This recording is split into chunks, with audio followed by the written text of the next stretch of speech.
This video is all about merits and demerits of external sources of recruitment, right? On the left hand side of the table, you can see the headings for the merits. Under merits, the first point is qualified personnel.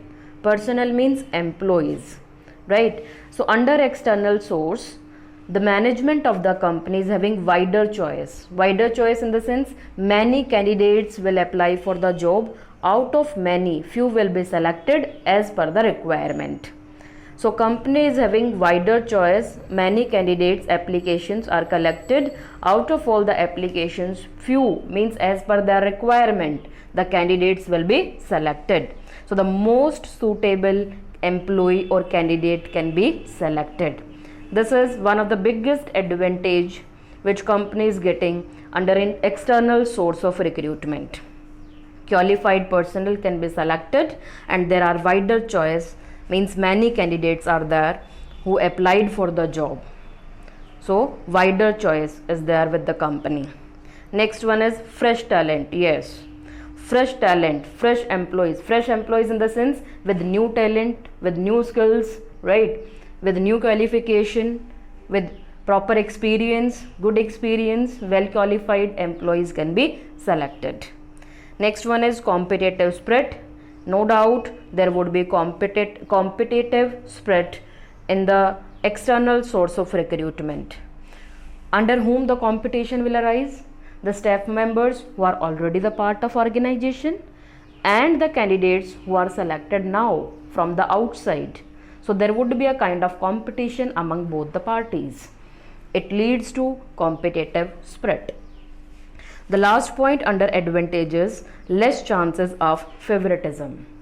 Favoritism, or we can say biasness, which is possible under internal source of recruitment. Let me give you one example how favoritism can be there. For example, 4 deserving candidates are there, employees are there at middle level for the promotion. 4 deserving employees are there who deserve for the promotion at middle level, right? They need to be promoted at the top level, but at top level only 1 vacancy is there, 1 job is vacant. So out of 4, 1 will be promoted. So for 3, rest of 3, it would be a kind of favoritism or biasness which arises in case of internal source of recruitment. So this is one of the advantage under external, that there would be no favoritism. With the use of proper selection test or interview, the most suitable candidates will be selected. Now about demerits or disadvantages. First one is lengthy process. Yes, as compared to internal source of recruitment, external source is lengthy one, because a proper process would be adopted here by the management of the company. Written test can be conducted, interview can be there, group discussion can be held. Only then the suitable candidate will be selected. So it's a lengthy process, many formalities are there. Then costly process. Yes, advertisement need to be given by the company. So we can say it is time consuming as well as expensive also. Next point is dissatisfaction among existing staff members. How dissatisfaction will arise? If the existing staff members will not get opportunity for the promotion and all, then they will be dissatisfied.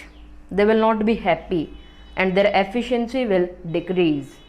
So in nutshell, we can say that both the sources should be adopted by the organization. In some cases, it can be through internal source of recruitment, and in other cases, there should be use of external source of recruitment, right? So this is all about merits and demerits, plus or minus points, or we can say pros and cons of using external methods for the recruitment. This is all about recruitment topic from chapter 6. Thank you. I hope it is clear to everyone.